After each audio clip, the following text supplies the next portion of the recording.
Bonjour à toutes et à tous et bienvenue sur votre chaîne d'information régionale en ce vendredi 2 mars. Avant toute chose, vous le savez, vos prévisions météo avec les 5 départements de la région, dont le Nord et le Pas-de-Calais bien sûr en vigilance orange. Aujourd'hui pour cause de neige et verglas.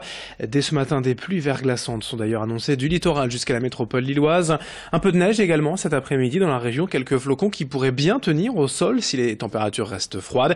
Et ce sera le cas. A priori, on aura au maximum 2 degrés à Boulogne, 1 degré à Lille, 0 degré même à Calais, Dunkerque et à Saint-Omer cet après-midi.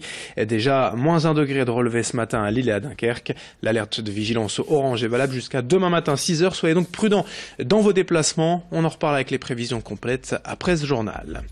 La première information du jour, hier et aujourd'hui à Grande-Synthe, la première convention nationale sur l'accueil et les migrations.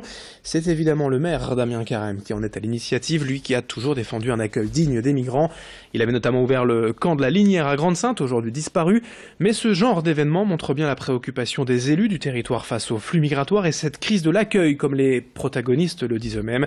L'événement, organisé donc jusqu'à ce soir, rassemble des élus, des ONG, des associations, mais aussi des historiens, des spécialistes de la question migratoire. On écoute à ce propos le maire de Grande-Synthe, Damien Carême, hier avec Xavier Silly. Il y a aussi les gens qui disent on fait plus pour les migrants que pour les SDF. Ça, c'est quelque chose que vous réfutez.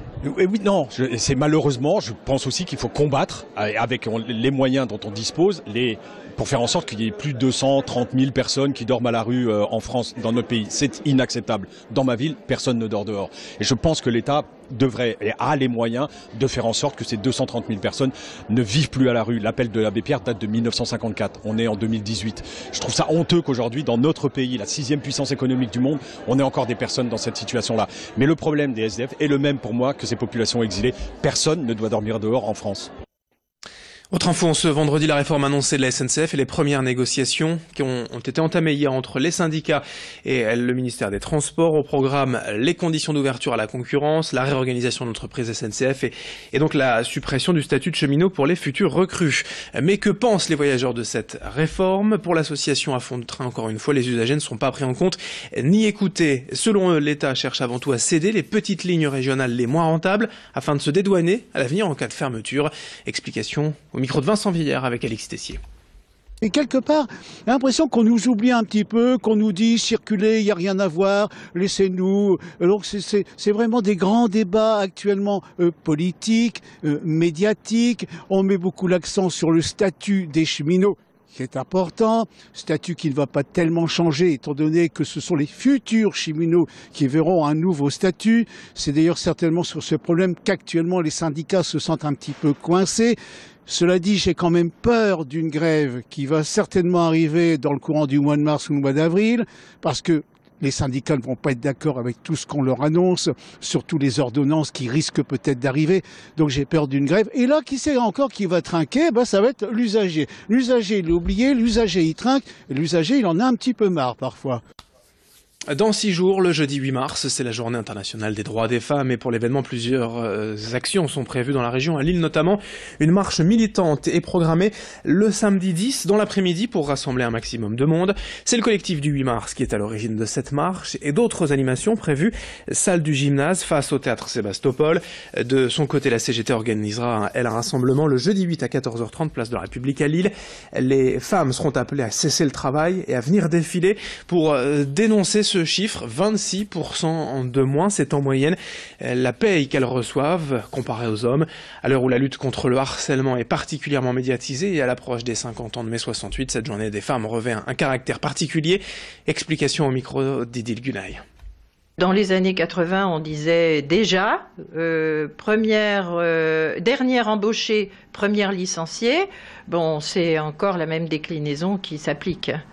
Travail morcelé, précarité. Il y a toujours dans l'idée qu'en fait, les femmes, elles ont une sorte de travail prioritaire lié à leur faculté procréatrice et que, ma foi, en période de crise, priorité au travail salarié pour les hommes. Or, le travail salarié pour les femmes comme pour les hommes, c'est l'autonomie économique. 7h20 en direct, en image aussi, de nouveau un rappel concernant les dangers du monoxyde de carbone, régulièrement dans nos éditions, car ce gaz, le CO, continue chaque hiver de faire des ravages, notamment dans la région, où plus de 500 personnes ont été intoxiquées l'an dernier. Et face à cette période de grand froid, on a tous un peu le réflexe de pousser un peu plus nos appareils de chauffage. Attention néanmoins à ne pas trop calfeutrer les logements. Il faut malgré tout aérer régulièrement l'habitation et faire attention surtout en cas d'utilisation de chauffage complémentaire. Certains systèmes parfois anciens peuvent être défectueux. Explication au micro de Joël Warno et Sinara Younes, c'est la responsable communication de la prévention de la pollution atmosphérique. L'intoxication au monoxyde de carbone est assez grave puisqu'elle peut conduire jusqu'à la mort en fait selon le degré d'intoxication. Le monoxyde de carbone en fait est un gaz totalement inodore, incolore et sans saveur, donc totalement indécelable par nos sens, donc très difficile à appréhender en fait pour les particuliers. Les premiers signes d'une intoxication au monoxyde de carbone, ça va être des maux de tête, d'être un peu fatigué, d'être nauséeux. Alors ce qui est un symptôme, on va dire pas très spécifique. C'est vrai qu'on a très souvent mal à la tête ou se sentir fatigué, surtout pendant l'hiver. Ce qui peut mettre la puce à l'oreille au niveau de l'intoxication, c'est du coup peut-être quand tous les gens de la même famille, quand ils sont dans le logement, ressentent les mêmes symptômes. Là, on peut peut-être penser à l'intoxication au monoxyde de carbone un peu plus qu'à juste une fatigue ou un maux de tête. Et également que si on sort du logement, on se sent mieux. En fait, dès qu'on rentre dans le logement, on sent les symptômes. Quand on sort, on se sent beaucoup mieux. Là, il faut penser à l'intoxication au monoxyde de carbone. Surtout s'il y a un appareil de chauffage qui fonctionne dans le logement.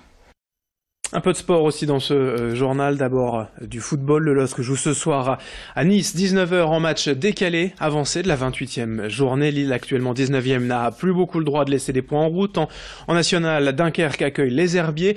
Boulogne reçoit Concarneau. En basket en Pro A, le SSM accueille Monaco ce soir à 20h au Chaudron, alors que le BCM Gravelines Dunkerque jouera face à Cholet lundi soir. En Pro B, le LMBC accueille Quimper ce soir 20h. Et en basket féminin, le SBVA joue à domicile dimanche à 15h contre Roche-Vendée. Les filles de Villeneuve-d'Ascq qui se sont d'ailleurs imposées hier en quart de finale de l'Eurocup face aux Turcs de AT 74-72. 7h22 en direct, à suivre dans un instant vos prévisions météo. Très belle journée à toutes et à tous en notre compagnie.